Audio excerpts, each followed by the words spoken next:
The wind-swept grass of the Norfolk coast seemed to stretch on forever, a gray-green carpet under a vast, open sky. It was a landscape that invited contemplation, a world away from the gilded cages of London's royal palaces. For Prince William, it had always been a place of solace, a reminder of a simpler, more private existence his mother had fought to give him.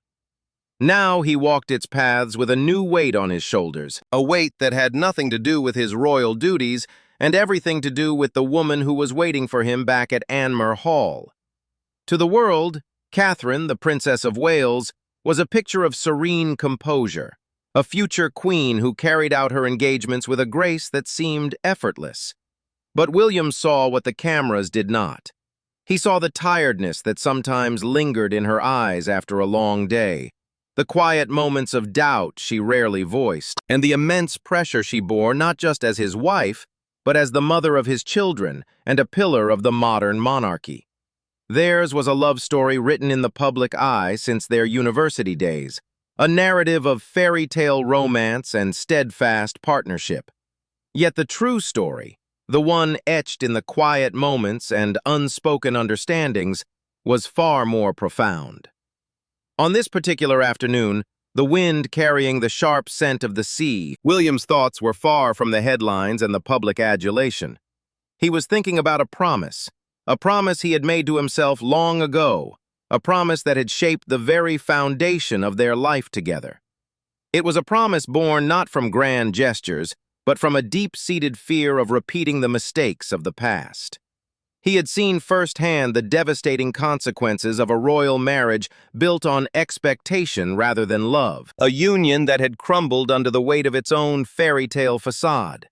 He had vowed with every fiber of his being that his own marriage would be different.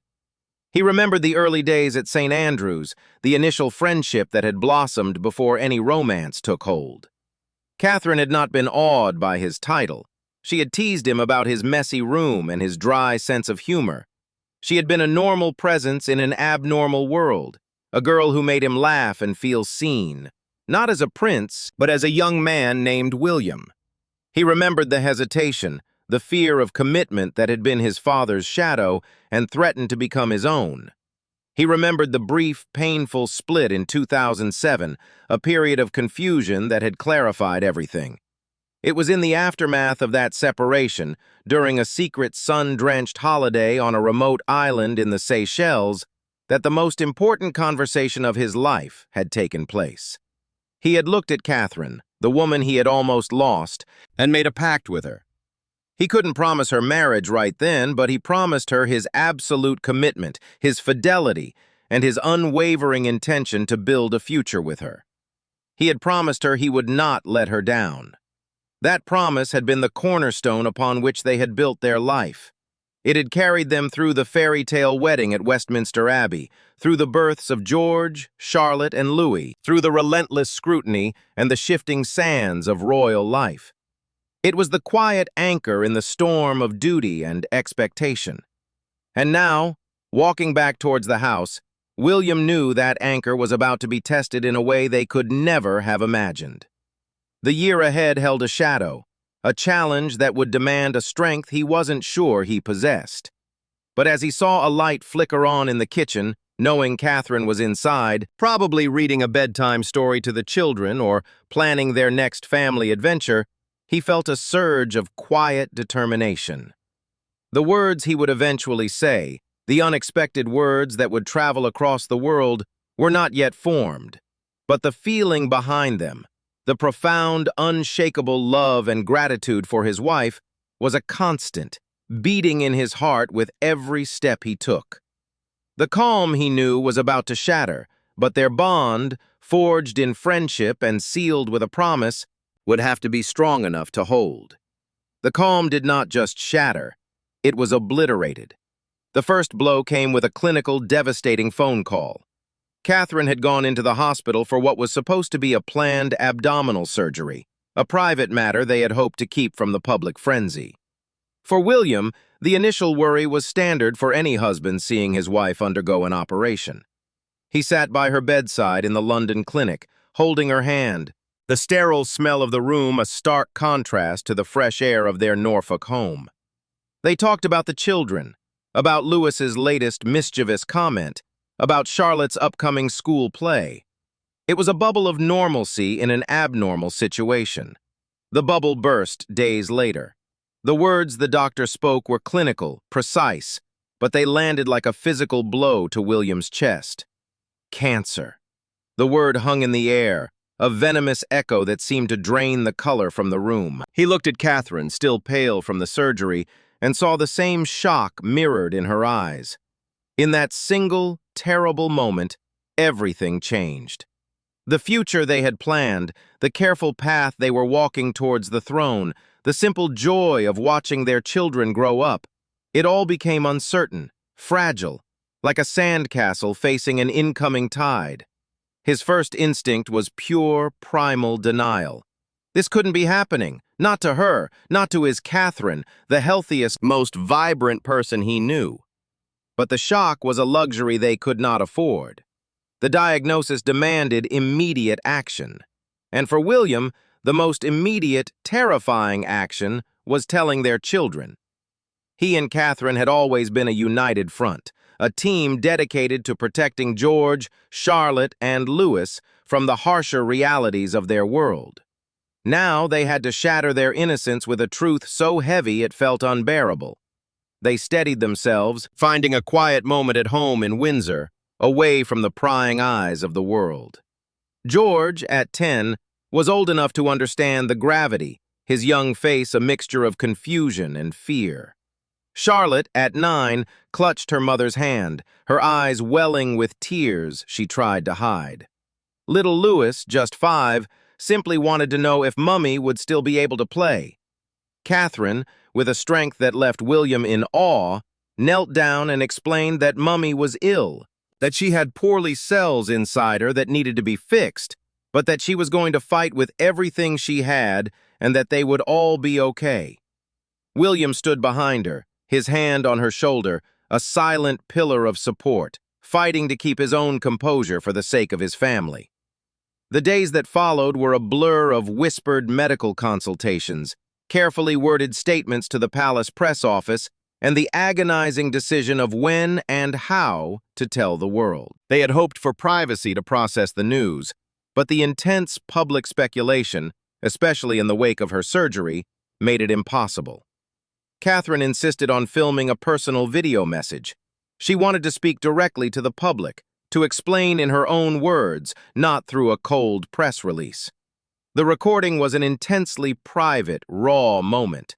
Sitting in the gardens of Windsor, she spoke of the shock, the immense strain on the family, and her focus on getting well. William watched from behind the camera, his heart breaking and swelling with pride in equal measure. When she finished, he walked over, pulled her into his arms, and held her. He didn't say a word. There were no words.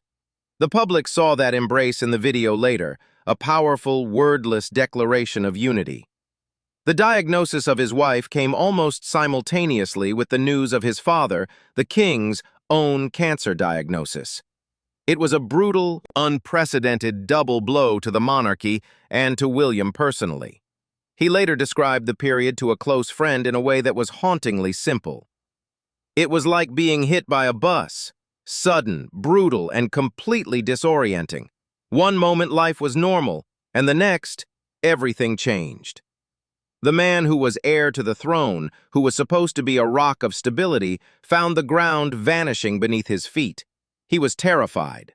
Not of becoming king, not of the duties piling up, but of losing her.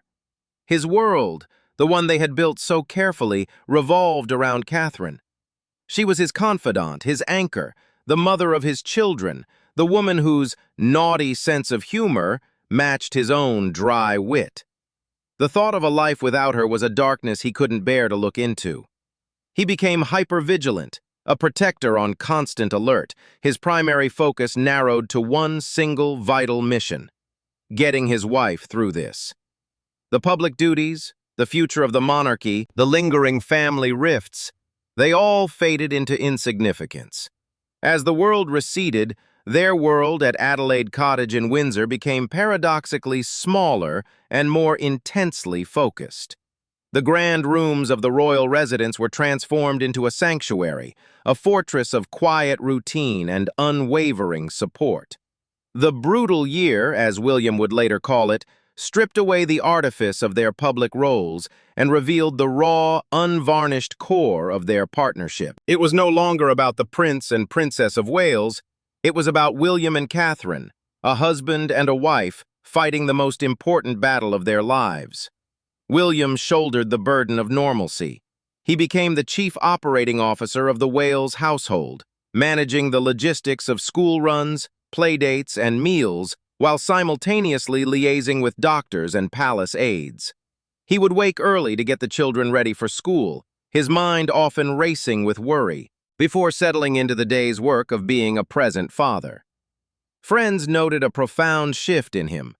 The carefree prince was gone, replaced by a man whose eyes held a permanent, quiet vigilance. He described his feelings as heartbreak, fear, and helplessness all at once. He told another friend that it felt like the rug had been pulled from under him. But he never wavered in his devotion. He was her shield, absorbing the anxieties of their children and the pressures from the outside world. Allow Catherine the space and peace she desperately needed to heal. He would sit with her during the grueling chemotherapy sessions, holding her hand, reading to her, or simply sitting in silence, a steady presence against the clinical hum of the machines. For Catherine, the treatment was an ordeal that tested her to her limits. The world saw glimpses of her only through carefully curated updates, but behind the closed doors of Windsor, she was fighting for her life. In her quiet moments of reflection, away from the needles and the nausea, she sought solace in unexpected places. She immersed herself in the study of kintsugi, the ancient Japanese art of repairing broken pottery with gold lacquer. The philosophy resonated with her deeply. It was the idea that breakage and repair are not something to hide, but part of the object's history, making it more beautiful and stronger than before. She would spend hours in a small, quiet room, carefully piecing together broken ceramics, patiently applying the gold. It became a form of meditation, a physical manifestation of her own healing process. She was being broken down and put back together, and she was determined to emerge stronger, with her scars as a testament to her survival. Throughout it all, the children were the heartbeat of the home. George, Charlotte, and Louis provided moments of pure, unadulterated joy that cut through the fog of anxiety. Louis, in particular, with his boundless energy and unfiltered comments, was a source of constant, much-needed laughter. There was a particularly difficult afternoon when Catherine was resting after a tough session, and William was attempting to manage a minor crisis in the kitchen while helping Louis with a drawing. Louis, after a moment of intense concentration, looked up at his father and asked, quite seriously, "Daddy, why is your hair doing that?" pointing at William's increasingly worried expression and furrowed brow. The absurdity of the question, the complete innocence of it, broke the tension. William let out a genuine belly laugh for the first time in weeks. He picked Louis up and they went to find Mummy, the simple joy of their son's silliness a powerful reminder of what they were fighting for. These were the moments that sustained them, the quiet dinners as a family of 5, the movie nights piled on the sofa, the whispered "I love yous" exchanged between William and Catherine after the children were asleep. As the months passed, a new, quiet strength began to build within the walls of their home. The initial shock and fear gave way to a resilient hope. William watched Catherine with an admiration that bordered on reverence. She faced each challenge with a quiet dignity, never complaining, always thinking of the children and him before herself. He saw the toll the treatment took, the physical exhaustion and the emotional weight, and yet she continued to be the heart of their family.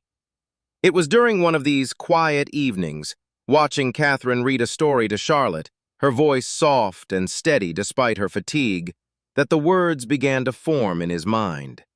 They were not grand or poetic, but they were true. They were about the incredible strength he had witnessed, the remarkable woman he had married, and the pride he felt, not just in her public role, but in the private battles.